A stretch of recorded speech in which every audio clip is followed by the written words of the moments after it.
Good evening, good evening, good evening. स्वागत आहे आपल्या सर्वांचं आपल्या या यूट्यूबच्या ऑनलाईन प्लॅटफॉर्ममध्ये. मी प्राध्यापक Sachin Jagtap, XSTI x bank PO आपल्यासमोर दररोज मागचा जवळपास 1 महिना रेग्युलर MPSC मधील काही घटक घेऊन येत आहे. जे विद्यार्थी नवीन आहेत किंवा त्यांना आत्ताच व्हिडिओबद्दल कळलेला आहे किंवा लेट व्हिडिओ बघत आहेत तर त्या विद्यार्थ्यांनी सबस्क्राईब करा, लाईक करा, शेअर करा आहे ना, आणि जास्तीत जास्त मुलांपर्यंत पोहोचवा. आणि दुसरं म्हणजे डिस्क्रिप्शन बॉक्समध्ये आपली लिंक आहे SJ अकॅडमीची, ती पण ॲप डाउनलोड करून घ्या. त्यामध्ये इकॉनॉमिक्सची बॅच, कंबाईनची आत्ताची टेस्ट सिरीज जी लवकरच लॉन्च होत आहे, आणि त्यासोबतच मराठी व्याकरणाची पण बॅच आपल्याला त्या ठिकाणी मिळणार आहे. ठीक आहे. आता आजचं जे लेक्चर आहे ते आपल्याला कशावर घ्यायचं आहे, तर आपल्या सर्वांना माहिती आहे आणि MPSCतल्या खबरी ज्या आहेत त्या सर्वाधिक वेगानं पसरणाऱ्या खबरी असतात आहे ना. म्हणजे अगदी आयोगानं काय हालचाल तिकडं खुट वाजलं तर त्याचे प्रतिध्वनी महाराष्ट्रभर असे अगदी विदिन काही सेकंड्स फिरत राहतात आहे ना. तर इथं पण तेच आहे. आणि आजची जी घटना आहे की आयोगानं काय केलेलं आहे, आज राज्यसेवेचा 2023चा मुख्य परीक्षेचा आणि पूर्व परीक्षेचा जो सिलेबस आहे तर तो अपडेटेड सिलेबस वेबसाईट वरती टाकलेला आहे, ट्विटरवरती पण टाकलेला आहे. तर त्या संदर्भात मग वेगवेगळी मतमतांतर वगैरे निर्माण झालेली आहेत ना. तर ते हे जे आत्ताचं आपलं सेशन असणार आहे तर आयोगाचा तो जो सिलेबस आहे मेन्सचा तर आणि प्रीचा पण, तर त्याचं डिकोडिंग आपण या ठिकाणी आजच्या लेक्चरमध्ये करणार आहोत. ठीक आहे. आणि हे फार महत्वाचं आहे, कारण आपण जर बघितलं की एक्झाम मध्ये 2 आपले धर्मग्रंथ कायम असले पाहिजेत. एक म्हणजे काय, सिलेबस, आणि दुसरं म्हणजे PYQ, जुन्या प्रश्नपत्रिका आणि सिलेबस. हे 2 जर आपले धर्मग्रंथ पक्के असले तर आपला MPSC धर्म नीटपणे पाळला जातो आहे ना. आणि ह्या दोघांकडे जर दुर्लक्ष झालं तर मात्र मग आपण धर्मभ्रष्ट होऊ शकतो. मग मी MPSC धर्माबद्दल बोलतो आहे ना. तर धर्मभ्रष्ट आपण होऊ शकतो. त्यामुळे काय करायचंय, या 2 गोष्टीकडे चांगल्या पद्धतीनं पाहायचंय. आता या नव्या सिलेबसचे PYQ तर आपल्याकडे उपलब्ध नाही आहेत आहे ना, पण तेही कसे उपलब्ध करायचे ते मी सांगू शकतो तुम्हाला. तर ते आय विल टेल यू. तर ते आयोगाचे म्हणजे MPSCचे आपल्याला नाहीत अवेलेबल, पण UPSC आपल्याला बिलकुल अवेलेबल आहेत आहे ना. मग ते आपण घेऊ शकतो. आणि दुसरं म्हणजे प्रिलिम्सच्या बाबतीमध्ये पण काय काय घोळ आहेत ते जरा या आजच्या लेक्चर मध्ये आपण बघूया. सो लेडीज अँड जेंटलमन, चलो let's go towards the very hot topic of today's है ना. काय हॉट टॉपिक आहे, तर हा आयोगाचा syllabus. This is the hot topic today है ना. काय काय आलेलं आहे, स्कीम ऑफ एक्झामिनेशन. तर प्रिलिम्सचा अगोदर दिलंय पेपर 1 2 तासाचा डिग्री लेवल असणार आहे, मराठी इंग्लिश मध्ये ऑब्जेक्टिव्ह टाईप असणार आहे पूर्वचा. ठीक आहे. मुख्य परीक्षेमध्ये पूर्व मध्येच पेपर 2 काय आहे, हा पेपर 2 म्हटलाय क्वालिफाईंग आहे. पेपर 1 कंपल्सरी आहे ना, हा क्वालिफाईंग नाही आहे. तर म्हणजे मार्क मोजण्यासाठी हा पेपर असणार आहे, जे की यावर्षी पण लागू आहे ना. प्रिलिम्सला यावर्षी पण हे लागू आहे, पुढच्या वर्षी पण हेच लागू असणार आहे. बरं, काय म्हटलंय, 2 तास. टॉपिक नंबर 1 ते 5 डिग्री लेवल असणार आहेत. टॉपिक नंबर 6 10वीच्या लेवलचे असणार आहेत. आणि टॉपिक नंबर 7 10वी किंवा 12वी या लेवलचे असणार आहेत. म्हणजे त्यांनी काय केलंय, वर दर्जा पदवी दिलेला आहे, पण खालचा दर्जा हा पदवी फक्त पहिल्या 5 टॉपिक साठी असणार आहे. कोणते 5 टॉपिक खाली दिलेले आहेत ते आता खाली दिलेत आपल्याला, कोणते आहेत या पेपर 2 मधले. ठीक आहे, बघूया आपण. आणि मग ते पण ऑब्जेक्टिव्ह टाईप असणार आहे आणि मीडियम मराठी आणि इंग्लिश असणार आहे. सामान्य अध्ययन पेपर क्रमांक 2 म्हणजे CSAT हा अर्हताकारी असून मग त्यामध्ये 33% गुण तुम्हाला घ्यायचे आहेत आहे ना. आणि काय म्हटलंय, 33% गुण प्राप्त करणाऱ्या उमेदवारांची पेपर क्रमांक 1 मधील गुणांच्या आधारे मुख्य परीक्षेसाठी गुणवत्ता यादी तयार करण्यात येईल. म्हणजेच काय, हा क्वालिफाईंग आहे फक्त. याला 33% म्हणजे 200 गुणांचा पेपर आहे आपला. इथं 200 मार्क्स म्हणजे 66 गुण आपल्याला घेणं बंधनकारक आहे. समजा काही प्रश्न आयोगाने रद्द केले तर तेवढ्या प्रमाणात ते 66 पण खाली येऊ शकेल. ओके, चला. नकारात्मक काय आहे, 1/4 बरोबर, किंवा 25%. 4 चुकीच्या उत्तरांसाठी 1 बरोबर उत्तराचे मार्क तुमचे जाणार आहेत. बरोबर. तर 2 जर पूर्वी काय होतं की 2 ठिकाणी जर गोल केलं तर तो प्रश्न रद्द केला जायचा. पण आता आयोग काय म्हणतंय, बऱ्याच काळापासून आहे पण, की 2 जर केले समजा तुम्ही गोल तर ते पण चुकत समजण्यात येईल आणि तुमचं काय करण्यात येईल, निगेटिव्ह मार्किंग देण्यात येईल. हे ठीक आहे, हे काय आपल्याला बघायची गरज नाही. उत्तरच नाही दिलं तर निगेटिव्ह नाही होणार, अर्थातच नॉट अटेम्प्टेड आहे ना. पेपर 1चा सिलेबस, तर हा सिलेबस सेमच आहे. जो आधी सिलेबस आहे तोच सिलेबस आहे, याच्यात काही बदल करण्यात आलेला नाही. करंट अफेअर्स आहेत, हिस्ट्री, मग हिस्ट्री, इंडिया, नॅशनल मुवमेंट आणि महाराष्ट्राचा इतिहास हा पण याच्यामध्ये आलेला आहे. आता याच्यात प्राचीन आणि मध्ययुगीन असे प्रश्न मागच्या इतिहासामध्ये आहेत. म्हणजे आता या वर्षी पण जी प्री होणार आहे ऑगस्ट महिन्यामधली आहे ना, पुढच्या महिन्यातली, त्याच्यामध्ये पण प्राचीन इतिहास आहे. पण इथं सिलेबस देताना त्यांनी तो उडवलेला दिसून येतो. ठीक आहे, तर बघूया. Maharashtra, India and world geography, physical, social economic geography of Maharashtra, India and the world. म्हणजे हे काय आहे तुम्हाला पुन्हा वन अँड द सेम आहे, हे अगोदर पण होतं आता पण आहे. Polity and governance, constitution, political system, Panchayati Raj, urban governance, public policy, rights issues etcetera, हे पण आहे ज्याला आपण राज्यशास्त्र म्हणतोय ना, तर तो भाग पण याच्यामध्ये येणार आहे. इकॉनॉमिक अँड सोशल डेव्हलपमेंट, इकॉनॉमिक्सचा पार्ट आहे बरोबर. Poverty, inclusion, demographics, social sector initiative etcetera. त्यानंतर general issues on environmental ecology आहे ना, म्हणजे पर्यावरण, तर पर्यावरणाचा पण पार्ट आहे. Biodiversity and climate change that do not require subject specialisation, म्हणजे काय फार त्या सब्जेक्ट मधला डिटेल अभ्यास हवा असं काही नाही, पण हे आयोग फक्त म्हणायला म्हणतं. प्रश्न विचारताना अत्यंत खोलातले प्रश्न येतात, ते स्पेशलायझेशन वाल्यांना पण त्याची उत्तर काही वेळा येत नाहीत आहे ना. आणि त्यानंतर काय जनरल सायन्स, ओके, सामान्य विज्ञान, म्हणजे हेच घटक आहेत जे आपल्याला प्रिलिम्सला आहेत आता, आणि तेच घटक आहेत. फक्त इथं मेडिइव्हल आणि जो एन्शियंट हिस्ट्री आहे तो फक्त इथं दिसत नाही, पण maybe we don't know, आयोग कदाचित त्याच्यावरती पण प्रश्न टाकूच शकतं. ओके, हा झाला पेपर 1. पेपर 2, मगाशी जे त्यांनी सांगितलं हे जे 5 घटक आहेत तर हे पदवी लेवलचे असणार आहेत है ना. मग कोणते कोणते आहेत 5 घटक? कॉम्प्रेहेन्शन, पॅसेजेस आपले, interpersonal skills including communication skills, logical reasoning and analytical ability, decision making and problem solving, general mental ability बरोबर. म्हणजेच मग हे काय आहे तुमचं सगळ्या घटकांचं जे तुमचं काय म्हणू बुद्धिमापन चाचणीचे प्रश्न आहेत, आणि त्याच्या आधीचे पण प्रश्न, काही तर्क आणि विधानं यासारखे जे निष्कर्ष अनुमान हे जे प्रश्न आहेत, तर या प्रश्नांचं काय करण्यात आलेलं आहे, दर्जा तुमचा पदवीपर्यंतचा आहे. हे अगोदरच आहे. बेसिक न्यूमरसी, काही थोडे बहुत गणित पण आपल्याला सीसॅटच्या पेपरमध्ये येतातच. मराठी आणि इंग्लिश लँग्वेज कॉम्प्रेहेन्शन स्किल, मग हे काय आहे तुमचं क्लास 10 आणि 12 लेवलचं ते स्किल देण्यात आलेलं आहे. ओके, काय म्हणलंय, questions relating to Marathi and English language comprehension skill of class 10वी-12वी level will be tested through passages, ते पॅसेजेसच्या माध्यमातून from Marathi and English language without providing cross translation thereof in the question paper. म्हणजे काय, तुम्हाला जर हे माहिती असेल ना की सगळ्या पॅसेजेसचं भाषांतर असतं, पण 1 किंवा 2 पॅसेजेस असे असतात ना त्यांचं भाषांतर नसतं दिलेलं. म्हणजे तुम्हाला काय करायचं असतात, ते एक पॅसेज, मराठीतला एक आणि इंग्लिश मधला एक, त्यांचं भाषांतर नसतं, तर मग ते पॅसेजेस आपल्याला काय, किंवा तो एक जो पॅसेज आहे तर त्याचं तुम्हाला काय करायचं आहे, भाषांतर न घेता तुम्हाला तो पॅसेज सोडवायचा असतो. तर त्याबद्दल इथं दिलेलं आहे नोट पहिली. Note 2, the questions will be of multiple choice objective type. Okay, it is mandatory for the candidate to appear in both the papers of, ठीक आहे, हे मॅन्डेटरी आहे, दोन्ही पेपरला तुम्हाला जायचं आहे. ओके, चला आता बघूया मुख्य परीक्षा, जे की जास्त महत्वाचं आहे आपल्यासाठी बरोबर. काय म्हटलेलं आहे, scheme of examination, written examination किती गुणांची आहे, 1750, आणि इंटरव्ह्यू असणार आहे 275 ऑन UPSC बेसिस आहे ना, जे UPSCचं चालू आहे त्याच दर्जानं आपलं इकडं महाराष्ट्रानं सुद्धा MPSCनं काय केलेलं आहे आता, MPSCचा दर्जा सुद्धा UPSCच्या सिलेबस वाईज आणि मार्का वाईज ठेवलेला आहे. त्यामुळे सगळे मिळून 2025 गुण या ठिकाणी असतील. ओके, आगे बढेंगे.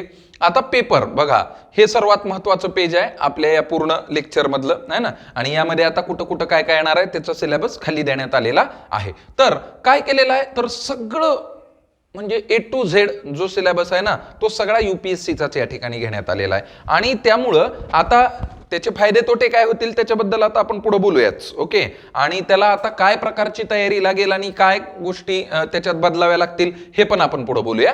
पण आधी बघूया काय काय पेपर पहिला आणि दुसरा हा जो पेपर आहे हा काय आहे, क्वालिफाईंग विथ 25% मार्क्स, म्हणजे मराठी आणि इंग्लिश जो कंपल्सरी पेपर आहे तर तो तुम्हाला काय करायचा आहे, फक्त क्वालिफाय करायचा आहे. मग किती गुणांसाठी आहे तो, 300 मार्क्स, 3 तासाचा वेळ त्याला देण्यात आलेला आहे. तर 300 पैकी तुम्हाला 75 गुण फक्त त्या पेपरमध्ये घ्यायचे आहेत, आणि जो की अत्यंत ओके आहे. फक्त इथं काय होऊ शकतं, हा जो इंग्लिशचा आहे ज्यांचा हात अत्यंतच म्हणजे जे पैदलच आहेत इंग्लिशमध्ये, आणि मग त्यांना निबंध लिहा, पत्र लिहा, हे जे काही आहेत, हा निबंध वेगळा, तिकडं लिहायचा निबंध वेगळा, तिकडं पण एक निबंध तुम्हाला लिहावा लागतो जो की कमी मार्कांना असतो, काय 30, 40, 20, 50 मार्काला असेल तो. इथला एक पूर्ण पेपरच निबंधाचा आहे, हा वेगळा कसा आहे तिकडं काय ते आधी बोलूया है ना.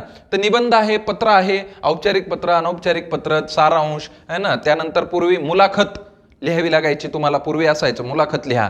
मग एक पत्रकार अण्णा हजारेंची काय पत्रकार परिषद चालू आहे अण्णा हजारेंची, तर काय करा, मुलाखत लिहा है ना. तर तो आधीच्या सिलेबसमध्ये हे होतं, तर ते पण इथं तुम्हाला येऊ शकतं राईट. तर त्यामुळे मराठी इंग्लिश हे काय फक्त क्वालिफाईंग केलेलं आहे. मग मराठी पण तुम्ही म्हणाल क्वालिफाईंग करायची गरज काय, तर बरेच जे गुजराती कानडी वगैरे जे लोक आहेत ते महाराष्ट्रात आता नागरिक झालेले आहेत, बरोबर. मग ते नागरिक महाराष्ट्राचे आहेत पण त्यांना मराठी येतं का? नाही. मग काय होतं, पुढे प्रशासनामध्ये काम करताना यांना फार अडचणी येतात. आणि मग हे ओळखून काय, मराठीचं यांना किमान ज्ञान असणं आवश्यक आहे. मग ते ज्ञान आहे का नाही हे जर बघायचं असेल तर अशा प्रकारचा पेपर आवश्यक आहे. इंग्लिशचं तर आवश्यकच आहे. मी म्हणतो इंग्लिशचं कमाल ज्ञान आवश्यक आहे, पण ते किमान असावं म्हणून हे केलेलं आहे. चला, हे झाले कंपल्सरी पेपर. आता पण कंपल्सरी म्हणजे फक्त क्वालिफाईंग आहे. ते खाली म्हणलं papers to be counted for merit. आता जे मेरिट मोजलं जाणार आहे ते मेरिट मोजण्यासाठी हे खालचे पेपर्स मोजले जाणार आहेत. ठीक आहे, काय काय म्हटलेले आहेत बघा पेपर्स. पेपर 3 एसएचा पेपर आहे, 250 गुणांना पेपर आहे हा. आणि त्याचं काय करण्यात आलेलं आहे, लेवल काय आहे त्याची, ग्रॅज्युएट लेवल आहे.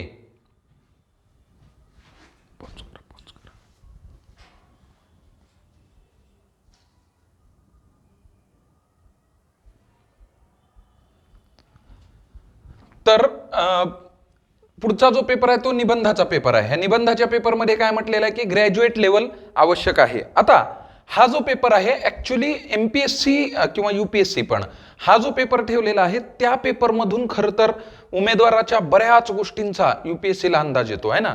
म्हणजे निबंधातून त्याची विचारसरणी, तो संतुलित आहे का उमेदवार एखादा, त्यानंतर त्या उमेदवाराचं आकलन शक्ती कशी आहे, बरोबर. इंटरप्रिटेशन ज्याला आपण म्हणतो की तो काय इंटरप्रिट करतो घटनांना काही, किंवा त्याच्याकडे किती वेगवेगळ्या नजरा आहेत एखाद्या मुद्द्याकडे पाहण्याच्या, बरोबर आहे, किंवा किती वेगवेगळे अँगल्स तो एखाद्या विषयाचे पाहू शकतो है ना. म्हणजे काय, समजा आता तुम्हाला आपण म्हणलंय की बुवा पाऊस, उदाहरण देतोय मी ना, असा काही निबंधाचा विषय येत नसतो. मग पावसावर काय होऊ शकतं, तर लोक रोमॅन्टिक लिहू शकतात, बरोबर आहे, पाऊस असा पाऊस तसा. दुसरं काय होऊ शकतं, पावसावर वैज्ञानिक पद्धतीनं पण लिहिता येईल, किंवा वर ढगांमध्ये काय काय घडतं, हायड्रोजन आणि ऑक्सिजन कसे एकत्र येतात, पावसाचे थेंब गोलाकार सरफेस टेन्शनमुळे असतात है ना, हे असं काही पण लिहिता येईल ना, वैज्ञानिक पण लिहिता येईल. आणि तिसरं, पाऊस हा रोमॅन्टिक आहे वगैरे हे तर लिहिताच येईल, पण दुसरं काय लिहिता येईल पावसावरती, किंवा पावसामुळे होणारं नुकसान है ना, पूर परिस्थिती निर्माण होणारी, त्यामुळे मरणारी लोकांची संख्या, स्टॅटिस्टिकल अँगलनं पण लिहिता येईल ना पावसावरती, बरोबर. शेतकऱ्यासाठी हवा हवासा असणारा पाऊस हा प्रशासनासाठी कदाचित फार जास्त झाला तर तो तुंबू शकतात शहरं, बरोबर आहे. म्हणजे गावासाठी आवश्यक असणारा पाऊस शहरांसाठी कितपत आवश्यक, हा पण एक विषय होऊ शकतो. म्हणजे काय, एका घटकाकडे पाहण्याचे जे वेगवेगळे सराउंडिंग दृष्टिकोन आहेत ते तुमचे डिफाईन करतात की तुम्ही काय लिहिताय आणि मग तुम्हाला मार्क कसे पडणार आहेत है ना. मग आता समजा महाराष्ट्रातले 5,000-6,000 मुलं मुख्य परीक्षा देणार आहेत, समजूया, समजा 500 जागा आहेत, एक 6,000 मुलं किंवा 7,000 मुलं परीक्षा देत आहेत, त्यापैकी सगळ्यांनाच हा निबंधाचा पेपर द्यायचा आहे ना. आणि त्यासाठीचा जो विषय असतो तो यूपीएससी एक विषय देतं, कधी 2-3, समजा आता आयोग आपलं काय देईल वी डोंट नो आहे ना, पण एकच विषय शक्यतो येणार आहे आणि त्या एका विषय किंवा 2 विषय येतील, त्याच्यापैकी एकावरती तुम्हाला हा निबंध लिहायचा आहे. आणि हा प्रचंड मोठा निबंध असणार आहे. म्हणजे हा निबंध तुमचा 20 ओळीचा 30 ओळींचा असा तो निबंध असणार नाही, 250 गुण आहेत त्याला. म्हणजे कमीत कमी तुम्हाला 6, 7, 8 पानांपर्यंतचा निबंध तुम्हाला लिहायचा असणार आहे. ध्यानात आलं तर हा इतका मोठा निबंधाला तुमची तयारी फार वेगळी लागते. आणि त्यामुळं आता जे पोरं राज्यसेवा देत आहेत, पोरं पोरी आहे ना, मुलं मुली, पुणेरी भाषेत जाऊया थोडंसं आहे ना, तर ते जे राज्यसेवा देत आहेत तर त्यांनी काय करायचंय, आत्तापासून चालू घडामोडींचं वाचन अत्यंत स्ट्रॉंग करायचंय. आणि आता तो काळ गेला ज्याला राज्यसेवा करायची त्यानं ते 1-1 महिन्याचे, 3-3 महिन्याचे, 6-6 महिन्याचे मासिक एकदाच वाचले दिली परीक्षा, संपला. आता तुम्हाला दररोजचा लोकसत्ता, महाराष्ट्र टाइम्स आहे ना, मासिक, साप्ताहिक, मासिक यांच्यामध्ये तुम्हाला काय वीकली काय वाचावे लागतील, फ्रंटलाईन वाचावं लागेल आहे ना. फ्रंटलाईन हे एक चांगलं नियतकालिक आहे जे रेग्युलरली मिळतं आणि त्याच्यामध्ये इश्यूज फार चांगल्या पद्धतीने डिस्कस केलेले असतात आहे ना. मग इश्यूज ज्याच्यावरती डिस्कस केलेले असतात तसे मासिक आता वाचायला लागतील आहे ना. आणि तुम्हाला काय करायचं, ह्या पेपरमध्ये तर ते उपयुक्तच आहेत, पण पुढे पण तुम्हाला काही पेपर आहेत की ज्या पेपरमध्ये, म्हणजे हा जनरल स्टडीजचे जे 4 पेपर आहेत त्याच्यामध्ये पण हे करंटचा तुम्हाला खूप सारा भाग हा उपयुक्त ठरणार आहे, लक्षात आलं. आणि त्यामुळे काय, आता इतिहासासारखा पेपर आहे त्यात करंट काहीच कामाचं नाही, पण पॉलिटीचा पेपर आहे त्यात तुम्हाला करंटच्या अँगलनंच उत्तरं लिहायचे आहेत, कारण आता सगळे उत्तरं तुम्हाला डिस्क्रिप्टिव्ह लिहायचे असणार आहेत. त्यामुळं हा जो एसेचा पेपर आहे याच्यासाठी तुमचं आता ओव्हरऑल वाचन हे खूप चांगल्या दर्जाचं असलं पाहिजे. फिडिंग तुमचं, म्हणजे जसं पैलवान कुस्ती खेळायला जाणार आहे ना, तर त्याला जिंकायचं असेल तर सगळ्यात महत्त्वाचं काय आहे, त्याचा आहार आणि त्याचं प्रॅक्टिस, बरोबर, 2च गोष्टी आहेत ना. मग इथं आहार म्हणजे काय, तुमचा अभ्यास, तुम्ही किती इनटेक करताय आणि कोणतं करताय. म्हणजे नुसतंच खायचं असं नाही, पैलवानाला मोजून मापून असतं ना, कुठलं खायचं, काय खायचं, खा म्हणलं की उगं झाडाचा पाला खाऊ घालायचा पैलवानाला, मग उगं काहीतरी झाडाचा पाला कुठलंही वाचायचं, काहीही वाचायचं नाही होणार असं. आता तुम्हाला काय करावं लागेल की जे काय म्हणा रिलायबल सोर्स आहे ना, आणि त्यातल्या त्यात इंग्रजी सोर्स जेवढे जास्त तुम्ही वाचाल तेवढा तुम्हाला फायदा राहील. कारण मराठीमध्ये पण काही उत्तम मासिकं आहेत, यात काही डाऊट नाही, पण इश्यू रिलेटेड किंवा इश्यूवरती आधारित जेवढे मासिक आहेत ना ते मग तुम्हाला फॉलो करायला लागतील. माझ्या मते साधना एक तसं मासिक आहे ना, की जे काय करतं इश्यूजवरती फार चांगल्या प्रकारे काम करतं आणि मग ते ऑदर वाचनामध्ये मोडतं, पण त्याचा तुम्हाला इकडे उपयोग होऊ शकतो. ओके, तर हा अत्यंत डिसाइडिंग फॅक्टर ठरेल. 250 गुण जे हे आहेत ना, जे आत्ता काय झालं होतं राज्यसेवेच्या आत्तापर्यंतच्या प्रोसिजरमध्ये हे जे 10-11 वर्ष ऑब्जेक्टिव्ह पॅटर्न झाला ना, 16 पासून तर मी म्हणेल 15च्या आधी तर सिलेब प्रश्नच एवढे विचित्र यायचे आयोगाचे की त्यावेळी कसं इव्हॅल्युएशन झालं असेल हे आयोगालाच माहिती आता आहे ना.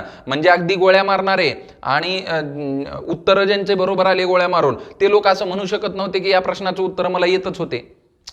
ज्यांच्या गोळ्या, म्हणजे मी असं म्हणत नाही की ते गोळ्या मारून डेप्युटी कलेक्टर किंवा डीवायएसपी झाले, पण हे नक्की आहे की जे डीसी डीवायएसपी किंवा तहसीलदार त्या काळामध्ये झाले ना त्यांना कमीत कमी 20-25% हा त्या लकचा सहारा मिळालेला आहे. लक्षात आलं? मग हे असं नाही व्हायला पाहिजे. मग इथं काय होणार आहे, जे घोकमपट्टी बहादर आहेत ना ते इथं लूज पडणार. लक्षात आलं? हा जो एसएचा आहे त्याच्यामध्ये लूज पडणार. खाली अजून एक पेपर आहे ऑप्शनलचा, त्याच्यामध्ये पण ते लोक लूज पडतील. म्हणजे काय, ओरिजिनल टॅलेंट आहे त्याला या ठिकाणी मदत मिळणार आहे. ओके, पेपर 4 आता जनरल स्टडीजचे 4 पेपर आहेत तुमचे, 4, 5, 6, 7 इथपर्यंत. तर हे 250 गुणाला 3-3 तासाचे आहेत. हे मॅन्डेटरी आहेत आहे ना, आणि कन्व्हेन्शनल किंवा डिस्क्रिप्टिव्ह स्वरूपामध्ये त्याचे उत्तर तुम्हाला द्यायचे आहेत. पेपर 8 आणि 9 हे जे असणार आहेत हे आहेत तुमच्या ऑप्शनल विषयाचे पेपर 2 आहे ना. आता काय झालेलं आहे, ऑप्शनल जे विषय आहेत हे ऑप्शनल विषयामध्ये सगळ्यात मोठी गंमत आता इथून पुढे चालू होते ती म्हणजे ऑप्शनल कोणता घ्यावा. गंमत इथं चालू होते. आता आयोगानं काय केलेलं आहे, अटेम्प्ट पण लिमिटेड केलेले आहेत आपल्याला, बरोबर. मग आता काय केलेलं आहे, अटेम्प्टचं आय थिंक बंधन आत्ता मध्यंतरी काढलंय आयोगानं, बरोबर आहे. आत्ता मध्यंतरी मी वाचल्यासारखं वाटतंय की अटेम्प्टची जी मर्यादा आहे तर ती काढलेली आहे आणि वयोमर्यादेपर्यंत ते राहणार आहे, असं काहीतरी मी वाचल्यासारखं वाटतंय. ठीक आहे, अटेम्प्टचं बाजूला ठेवूया. माझं मत काय आहे की आता हे जो पेपर आहे, असं जर झालं एखाद्या विद्यार्थ्याचं की समजा ऑप्शनल आता मी राज्यशास्त्र घेतला आणि 2-3 अटेम्प्ट दिले मेन्सचे आणि राज्यशास्त्रात मला दरवर्षीच फार कमी मार्क पडले आणि मग मी ऑप्शनल भूगोल घेतला. लक्षात आलं?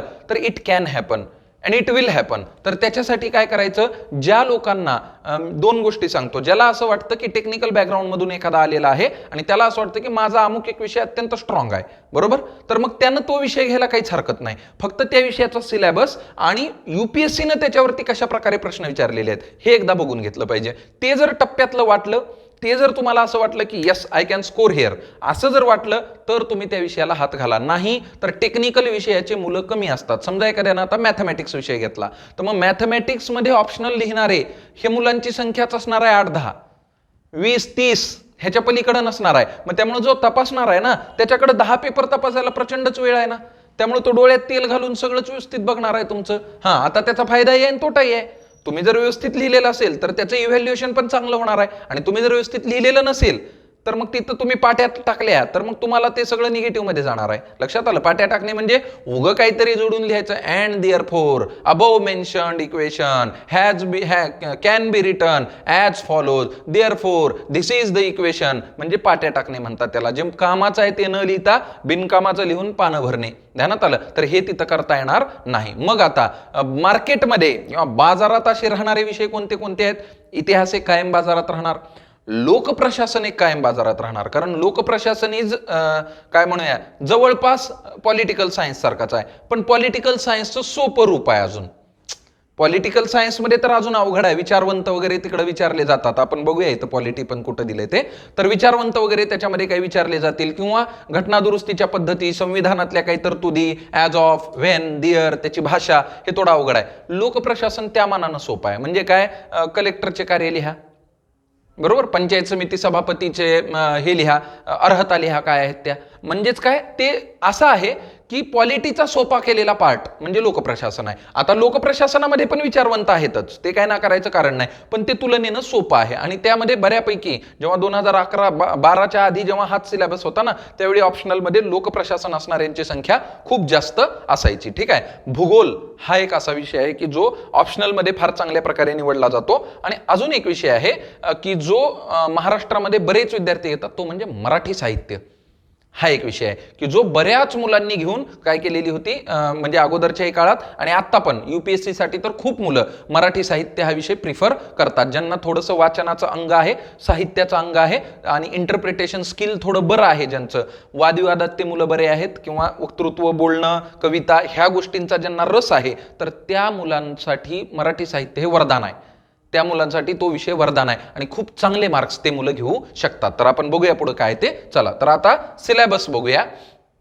ठीक आहे. जिथं जिथं मराठी आणि इंग्लिश भाषेचं दिलेलं आहे ते दोन्ही भाषेत सोडवता येऊ शकतील, पण हा जो आहे हा फक्त मराठीत, हा जो आहे हा फक्त इंग्लिशमध्ये. बाकी खालचे सगळे तुम्ही मराठी इंग्लिश कोणत्याही भाषेमध्ये देऊ शकता. ओके, हे दिलेलं आहे इथं. चला आता बघूया पेपर 1 हा जो क्वालिफाईंग आहे त्याच्यामध्ये काय काय दिलेलं आहे. गिवन पॅसेजेस, प्रिसाइज रायटिंग म्हणजे काय, समरी करायची आहे आपल्याला, आहे ना. बरं, त्यानंतर काय म्हणलेलं आहे, व्होकॅब्युलरी, शब्दसंग्रह, म्हणी, वाक्प्रचार हे सगळं आलं. शॉर्ट एसे, लघुनिबंध लिहायचा आहे तुम्हाला.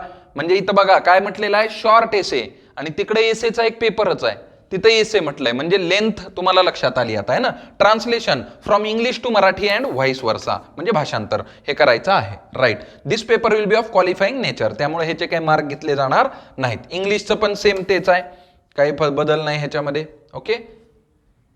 एसे, हा एसेचा काय म्हणलाय paper 3. In essay paper candidates may be required to write essays on multiple topics. वेगवेगळे पण टॉपिक्स असू शकतात, जास्त एसेज पण लिहावे लागू शकतात, आहे ना. They will be expected to keep closely to the subject of the essay to arrange their ideas in an orderly fashion and to write concisely. म्हणजे काय म्हणायचंय की त्या मल्टिपल सब्जेक्ट्स वरती पण तुम्हाला निबंध लिहायला सांगितले जाऊ शकतात. आवश्यक नाही की एकच निबंध असेल, 3 पण निबंध असतील, 5 पण निबंध असतील, 2 पण असतील आणि 1 पण असेल, आहे ना. म्हणजे ती आयोगानं काय त्या संदर्भामध्ये एक थोडंसं आपण असं म्हणूया गुप्तता किंवा एक सस्पेन्स ठेवलाय असं आपण म्हणू शकतो, आहे ना. तर आपण तयारी करून जाऊ शकतो, एक 4-5 विषयांची, 3 विषयाची आपण तयारी करून त्या ठिकाणी जाऊ शकतो. चला, पेपर 4 म्हणजे जी जनरल स्टडीज 1 असं म्हणूया आता आपण याला. जनरल स्टडीज 1 मध्ये काय दिलं, इंडियन हेरिटेज अँड कल्चर, सरळ सरळ UPSC चा भाग आहे. History and geography of the world and society with some weightage to Maharashtra. लक्षात आलं. हा, मग काय झालेलं आहे आता, सरळ सरळ भाषेत सांगायचा झाला तर इतिहास आणि भूगोल यांचा मिळून हा पेपर आहे. आणि कल्चर याच्यामध्ये ऍड होतं. कल्चर म्हणजे काय, आपली संस्कृती, म्हणजे काय लावणी, पोवाडा, इथून मग आपल्याकडे कोण कोण नाटकामध्ये कोण कोण लोक झाले महाराष्ट्रामध्ये, विष्णुदास भावेंची चळवळ, आहे ना. हे सगळं आता पण राज्यसेवेच्या मेन्सला इतिहासाच्या पेपरमध्ये हे येतच, आहे ना. पोवाडा येतो, विष्णुदास भावेंबद्दल आलेला आहे, त्यानंतर आता मामा वरेरकर यांच्याबद्दलचा प्रश्न आलेला होता, आहे ना. तर हे प्रश्न ऑलरेडी आलेले आहेत आणि इथून पुढे पण ते येणार आहेत, फक्त आता ते डिस्क्रिप्टिव्ह असणार आहेत. मग काय म्हणले, Indian culture, art form, literature, architecture from ancient to modern times. Bhakti movement म्हणजे आपली जी संत परंपरा आहे ती सगळी संत परंपरा या ठिकाणी येणार आहे. Modern Indian history from about the middle of 18th century म्हणजे जवळपास प्लासीची लढाई 1757, 18व्या शतकातला middle, until the present significant events, personalities and issues. म्हणजे काय, 1757 पासून ते स्वातंत्र्याच्या म्हणजे 1947 पर्यंत, आणि तिथून पण पुढं अंटिल कुठं आहे, अरे बावळ्या कुठं आहे, हा, अंटिल द प्रेझेंट म्हणजे आतापर्यंत, म्हणजे स्वातंत्र्योत्तर भारताच्या इतिहासापर्यंत काहीही विचारलं जाऊ शकणार आहे. सिग्निफिकंट इव्हेंट्स, पर्सनॅलिटीज, इश्यूज म्हणजे तुम्हाला असंही म्हटलं जाऊ शकतं की बाबा VP सिंग यांच्यावरती एक टिप लिहा 10 मार्काला, बरोबर. मग 10 वाक्य त्यात तुम्हाला समजा लिहायचे आहेत. तर पर्सनॅलिटीज म्हणलंय ना त्यांनी, तर कोणत्याही पर्सनॅलिटीवरती ते काही प्रश्न तुम्हाला विचारू शकतील. राईट. इश्यूज, काही इश्यूज आहे, भोपाळ वायू दुर्घटना, याच्याबद्दल लिहिता आलं पाहिजे. लक्षात आलं. म्हणजे कुठलाही घटक हा इतिहासाचा पार्ट आहे आपल्या. द फ्रीडम स्ट्रगल अर्थात, आहे ना. Post independence, consolidation and reorganisation within the country म्हणजे काय, संस्थानांचं विलिनीकरण जे काय झालेलं आहे आणि जे 552 संस्थान होते 549 आले, 3 जण नको म्हटले, त्यांना कशा पद्धतीने आपण एकत्र केलं वगैरे वगैरे. History of the world will include events from the 18th century such as industrial revolution, world wars, withdrawal of national boundaries, colonization, decolonization, political philosophies like communism, capitalism, socialism, etc. their forms and effect on the society. म्हणजे जगाची सुद्धा इतिहासाची जाण या ठिकाणी उमेदवाराला असणं आयोगाला आवश्यक वाटत आहे. मग त्यामध्ये काय काय दुसऱ्या महायुद्धापासून 18व्या शतकाच्या दरम्यान जे काही घटना घडलेल्या आहेत, म्हणजे त्यात मला वाटतं 18व्या शतकामध्येच फ्रेंच राज्यक्रांती त्या ठिकाणी यायला पाहिजे ना, रशियन राज्यक्रांती त्या ठिकाणी यायला पाहिजे. मग तो पण भाग तुम्हाला घ्यायचा आहे. त्यासोबतच काय वेगवेगळ्या कॉन्सेप्ट, कॉलनायझेशन वसाहतीकरण, वसाहती सोडणं आहे ना, हे जे काय कॉलनायझेशन, डिकॉलनायझेशन, पॉलिटिकल फिलॉसॉफीज कोणत्या, साम्यवाद, समाजवाद, भांडवलवाद यासारख्या फिलॉसॉफीज, म्हणजे विस्तृत सिलेबस दिलेला आहे. Salient features of Indian society, diversity of India. ठीक आहे, हे आहे. Role of women and women organisations, म्हणजे जसं इला भट यांची सेवा ही संस्था काम करते ना, तर तशा प्रकारच्या ज्या वेगवेगळ्या संस्था, मेधा पाटकर आहे ना, यांच्या वेगवेगळ्या संस्था, त्यांचे कार्य आणि त्या महिलांच्या क्षेत्रामध्ये झालेल्या सगळ्या वेगवेगळ्या आंदोलनांची झलक आहे. गरिबी आणि डेव्हलपमेंटल इश्यूज, अर्बनायझेशन, नागरीकरण, त्यांच्या समस्या आणि रेमेडी. म्हणजे पहिला पेपर किती विस्तृत आहे बघा, आहे ना, त्याच्यामध्ये हे सगळे भाग येत आहेत. Effects of globalisation on Indian society, हे असायला पाहिजे कुठं, इकॉनॉमिक्स मध्ये, पण हे आलंय कुठं, पहिल्या पेपरमध्ये आहे ना. का बरं, कारण आम्ही इथं काय शब्द दिलेला आहे, हेरिटेज अँड कल्चर. हा सगळा आता आमच्या कशाचा पार्ट झालेला आहे, कल्चरचा पार्ट झालेला बघायला मिळतो. ओके, पुढे काय म्हटलंय, फिजिकल जॉग्राफी, म्हणजे जे आता आपण प्रिलिम्सला बघतो ते, बरोबर. काय खनन कार्य कोणती, निक्षेपण कार्य कोणती, बरोबर. मग त्याच्यामध्ये काय तुमचं यारदांग, उर्मी चिन्हे, लोमत्या दऱ्या, दैत्य सोपान, हे जे सगळं आहे हे आता फक्त रिटर्न मध्ये आहे आणि नीट आकृत्या बिकृत्या काढून लिहिणाऱ्याला जरा चांगले मार्क त्या ठिकाणी पडतील. डिस्ट्रीब्युशन ऑफ की natural resources across the world. Okay, हे तर आहेच. म्हणजे काय, नद्या कुठं चांगल्या आहेत, की नॅचरल रिसोर्सेस, याचा अर्थ नद्या, तुमचे घाट चांगले चांगले आहे ना, पर्वतरांगा, हे सगळं त्या ठिकाणी आलेलं आहे. समुद्राचे प्रवाह, मग पेरुवियन प्रवाह कसला आहे, तुमचा थंड प्रवाह, उष्ण प्रवाह, ते सगळे आता तुम्हाला पाठ करून ठेवावे लागतील. Important geographical phenomena such as earthquake आहे ना, आलं, tsunami, volcanic activity, cyclone, etc. Geographical features as their location, changes in critical geographical features and in flora and fauna and the effects of such changes. Flora म्हणजे फुलांच्या संदर्भातलं किंवा वनस्पतींच्या संदर्भातलं काय आहे, डायव्हर्सिटी आहे, आणि फाउना म्हणजे प्राण्यांच्या संदर्भातली डायव्हर्सिटी, तर ते फ्लोरा अँड फाउना. तर हे काय वेगवेगळ्या भागातील जगात कशा प्रकारे त्यांची काय आहे संरचना आहे या संदर्भातून प्रश्न विचारले जाऊ शकतील. तर डेप्थ लक्षात घ्या, जनरल स्टडीज 1 मधली डेप्थ प्रचंड जास्त आहे. बघूया पुढचा पेपर, जनरल स्टडीज 2. काय म्हटलेला आहे, संविधान नाही ना, वरच येऊया अगोदर, गव्हर्नन्स, कॉन्स्टिट्यूशन दोन्ही पण आहे, पॉलिटी आहे ना, social justice and international relations with some weightage to Maharashtra आहे ना, महाराष्ट्रावरती पण येणार आहे. Historical underpinnings, evolution, features, amendments वगैरे सगळंच आहे ना. Function and responsibilities of the union and states, म्हणजे फंक्शन म्हणजे काय, त्यांना असलेले अधिकार, आणि रिस्पॉन्सिबिलिटी म्हणजे काय, त्यांच्या असणाऱ्या जबाबदाऱ्या, राईट. तर हे दोन्ही पण दिलेलं आहे, कोणाचं, केंद्राचं आणि राज्याचं. Issues and challenges pertaining to the federal structure. आता हा जर पूर्ण सिलेबस बघितला ना, जे आपण आता प्रिलिम्स आणि मेन्स मध्ये सिलेबस आहे तोच आहे सगळा, फक्त याच्यामध्ये बदल कुठं आहे ते आपण सांगूया. इथं जिथं बदल आहे ना तो सांगतो मी तुम्हाला कुठं आहे तो. हे तर बॉडीज सगळ्याच आहेत, statutory, regulatory and various quasi judicial bodies, म्हणजे काय आयोग वगैरे जे वेगवेगळे आहेत तोच घटक या ठिकाणी देण्यात आलेला आहे. हा जो घटक आहे ना, role of NGOs, self help groups, various groups, associations, donors, charities, institutional and other stakeholders. म्हणजे आता याच्यामध्ये काय आलं, तुमचा जो कुठला तो लायन्स क्लब, रोटरी क्लब, हे जे आहेत ना हे पण आले आता याच्यामध्ये. ध्यानात आलं, वेगवेगळ्या ज्या एनजीओ आहेत ना, अगोदर काय होतं, ह्या सिलेबसला पॉलिटीच्या हे नव्हतं, एचआरडीचा जो पेपर होता त्या एचआरडीच्या पेपरला मात्र हे होतं, पण ह्याला मात्र ते नव्हतं, बरोबर. पण आता ते देण्यात आलेलं आहे. स्कीम्स वेगवेगळ्या आहेत त्या आलेल्या आहेत आहे ना. ह्युमन रिसोर्सेसचा जो आहे तो पूर्ण पेपर ह्या 2-3 पॉइंट्स मध्ये त्यांनी उरकून टाकलेला आहे. नवा तर पेपर आता ठेवलेला नाही आहे ना. हा जो काही पेपर ठेवलेला आहे तो काय केलेला आहे, 2-3 पॉइंट मध्ये एचआरडीचा पेपर इथं उरकून टाकलेला आहे, ते ह्या 2-3 पॉइंट्स आहेत. ओके, त्यानंतर पॉवर्टी अँड हंगर, इकॉनॉमिक्स मध्ये पण आहे, इथं पण आहे. Important aspects of governance, transparency and accountability, e governance, okay, applications, models, successes, limitations and potential, citizen charters, transparency and accountability and institutional and other measures. म्हणजेच काय, प्रशासनामधली पारदर्शकता या अँगलनं जेवढं काही इन्फॉर्मेशन अँड टेक्नॉलॉजीच्या अँगलनं वेगवेगळे ॲप असतील, वेगवेगळी नवीन आलेल्या योजना असतील, जसं की आता तुम्हाला माहिती आहे विमा जर भरायचा असेल तर विम्याचं काय ई मॅपिंग व्हायलंय आता, की तुम्ही विमा भरला आमचं सोयाबीन गेले म्हणून, पण तुमचं जे क्षेत्र आहे ते जर तुम्ही आता नोंद करून ठेवलं तर ई मॅपिंग होतंय वरून, आणि मग ते बघतात की पीक तर उभं आहे यांच्या शेतामध्ये, मग तुम्हाला विमा भेटत नाही. लक्षात आलं. अशा प्रकारच्या योजना आत्ता आलेल्या आहेत शासनाच्या. तर त्यामुळं हा जो काही भाग आहे सगळा तो तिथे आहे. सिटीजन चार्टर्स म्हणजे काय, नागरिकांची सनद, की नागरिकांनी कसं वागायचंय, मग माहिती अधिकार सारखे कायदे आहेत यामध्ये, आहे ना, तर त्या सगळ्या कायद्यांचा समावेश होतो. Role of civil services in a democracy, आहे ना, हा नवीन वाढलेला घटक आहे. India and its neighbourhood relations, हा पण नवीन वाढलेला घटक आहे. भारत भूतान संबंध, भारत चीन संबंध, हा अगोदर भाग नव्हता. फक्त काय होतं, पंचशील करार कोणत्या दोन देशात झाला एवढं विचारलं जायचं. आता काय आहे, तुम्हाला पंचशील कराराची तत्वे काय लिहा, 1 2 3 4 5 ध्यानात आलं. मग हे आता काय वाढ झालेली आहे. अभ्यासाची पद्धतच बदलली गुरुजी.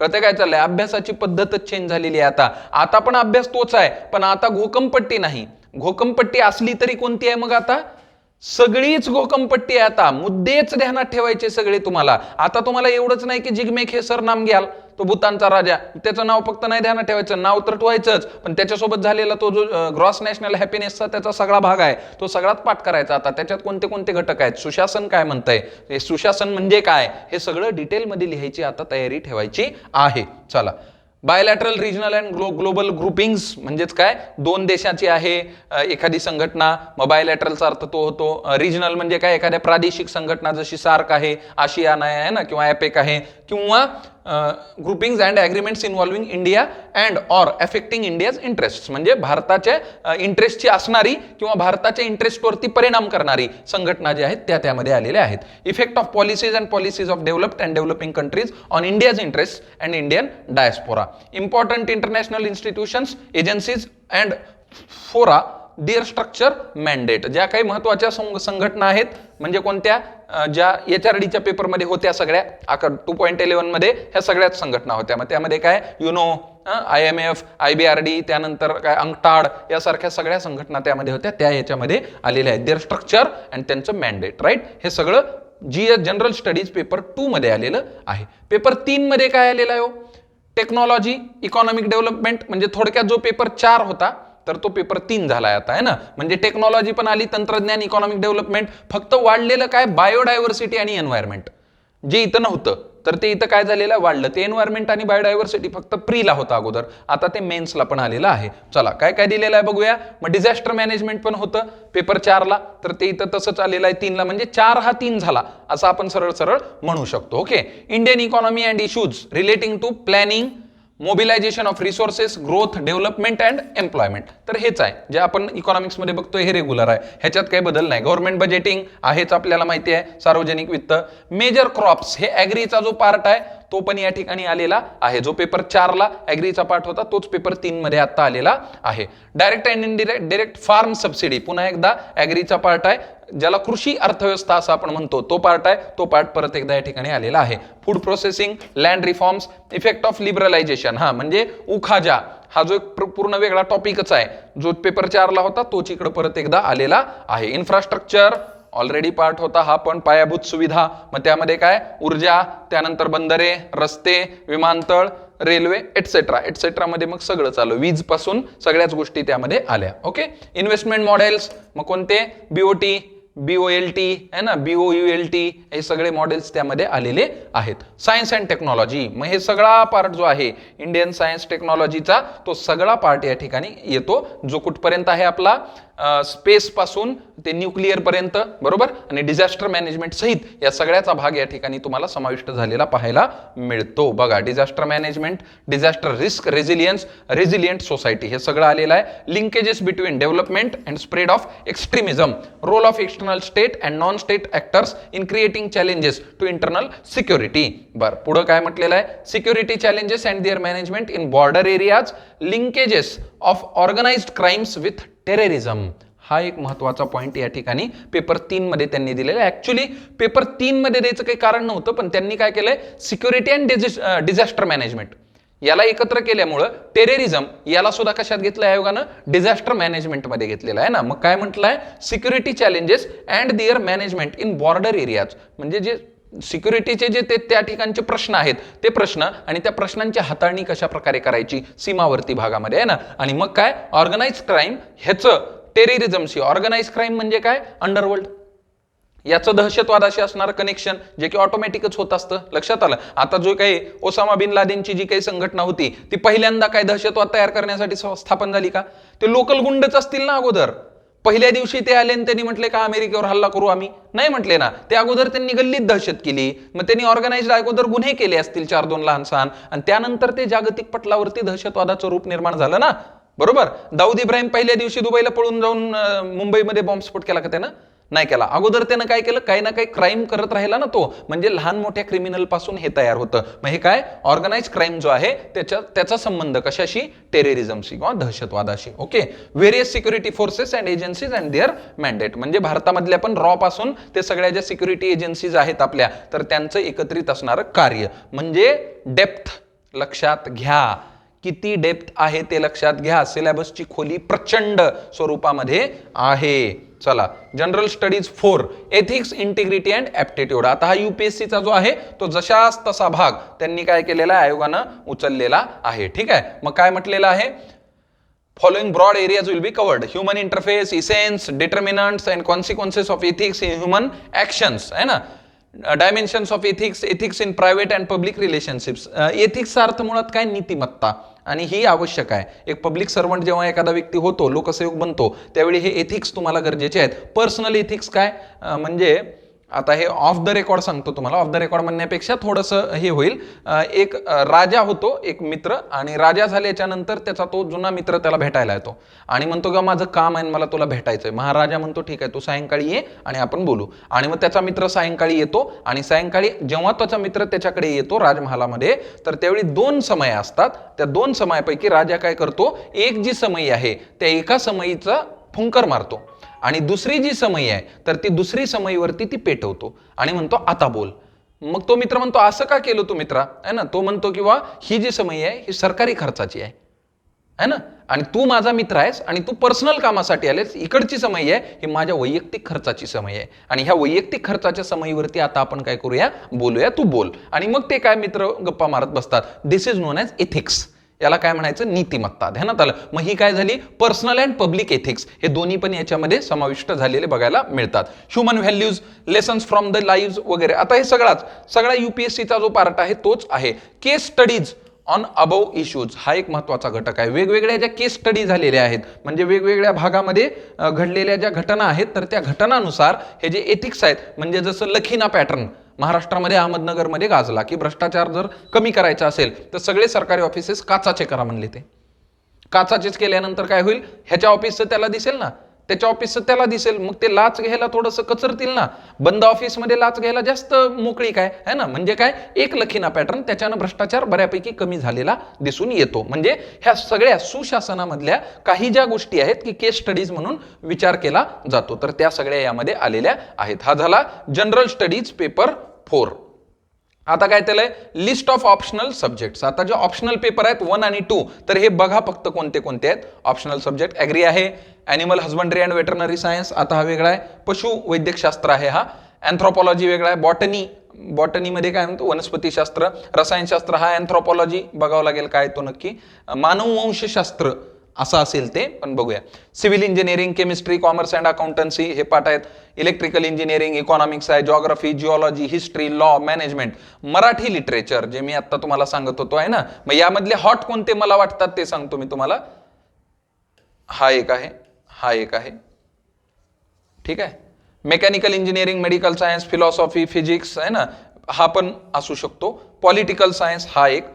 सायकोलॉजी, पब्लिक ऍडमिनिस्ट्रेशन आहे ना, सोशियोलॉजी, स्टॅटिस्टिक्स, झूलॉजी. तर हे एकूण 26 पेपर आयोगानं या ठिकाणी 26 विषय दिलेले आहेत. तर त्यामध्ये हे जे राईट केलेले 6-7 विषय आहेत ते मला वाटतं की मुलं जास्तीत जास्त चूज करतील. आता हा विषय चूज करणं म्हणजे प्रचंड अवघड आहे. ध्यानात आलं, लॉ सारखा विषय आणि त्याच्यात कसं कसं लिहिणार आणि काय काय लिहिणार. ओके, इकॉनॉमिक्स पण चूज करणं अवघड आहे, कारण इकॉनॉमिक्सचा जो MA इकॉनॉमिक्सचा जो पार्ट आहे वेगवेगळ्या विद्यापीठांचा, तर त्या सगळ्या अँगलनं ते विचारलं जाईल आणि ते पण बऱ्यापैकी डिटेल असणार आहे ना. Commerce and accountancy detail engineering मध्ये तर जायचंच कारण नाही. आता जे तांत्रिकचे पेपर आहेत ना, तुम्ही मेन्सचे पेपर बघा, लगेच लक्षात येईल आपल्याला की ते किती डेप्थ मध्ये आयोग त्याच्यावरती प्रश्न विचारत आहे. तर त्यामुळे जॉग्राफी विषय चांगला होऊ शकतो, हिस्ट्री होऊ शकतो, मराठी लिटरेचर उत्तम होऊ शकतो, फिलॉसॉफी तत्वज्ञान चांगला होऊ शकतो, पॉलिटिकल सायन्स पण चांगला होऊ शकतो, पबॅड पब्लिक ऍडमिनिस्ट्रेशन, त्याला पबॅड असं म्हणायचे पूर्वी, आताही म्हणतात. तर पबॅड हा एक सुंदर विषय होऊ शकतो आणि सोशॉलॉजी. माझे ह्याच्यामधले 3 जर फेवरेट विचारले तर मी सांगेल number 1 is pub ad, number 2 is Marathi literature आणि तिसऱ्यात मग तुम्ही पॉलिटी घ्या, जॉग्राफी घ्या किंवा हिस्ट्री घ्या, त्यातला कुठलाही एक घ्या. तर हे 3 विषय तुम्ही ऑप्शनलसाठी निवडू शकता. आता राज्यसेवेचा अभ्यास जेव्हा चालू करायचा आहे तर अगोदर ऑप्शनल निवडावा लागेल, बरोबर. जेवढं काही मटेरियल आहे तेवढं आता UPSCचं मटेरियल मराठीमध्ये कमी मटेरियल उपलब्ध आहे. ठीक आहे मटेरियल उपलब्ध पण कमी आहे आणि आता ते मटेरियल यायला चालू होईल. म्हणजे सिलेबस आला आयोगाचा तर वेगवेगळं मटेरियल आता मार्केटमध्ये यायला सुरुवात होईल. ऑलरेडी काही मटेरियल मार्केटमध्ये आहे, तर आता जे नवीन मटेरियल मार्केटमध्ये येणार आहे तर ते नवे मटेरियल आपल्याला काय करायचं आहे, परचेस करायचं आहे आणि अभ्यासाला सुरुवात करायची आहे. ठीक आहे, आता हा झालं सिलेबसचं डिकोडिंग. आयोगाचे जुन्या पेपरबद्दल म्हणजे UPSCचे जे ह्याच्या संदर्भातले झालेले जुने पेपर आहेत त्यांच्याबद्दल एखादं लेक्चर आपण पुढे घेऊया. तात्पुरतं डिस्क्रिप्शन बॉक्समध्ये लिंक आहे, आपलं ॲप डाउनलोड करा आणि कंबाईन येणाऱ्या एक्झामची जी टेस्ट सिरीज आहे ती पण टेस्ट सिरीज परचेस करा. त्याचे 1 ते 2 पेपर जे आहेत ते आपण तुम्हाला देणार आहेत असेच, आणि त्यांचं व्हिडिओ विश्लेषण त्या ठिकाणी सगळ्या 100 प्रश्नांचं मी स्वतः तुमच्यासाठी देणार आहे. ठीक आहे, तर आत्ताचं लेक्चर आपण या ठिकाणी थांबूया. Thank you very much.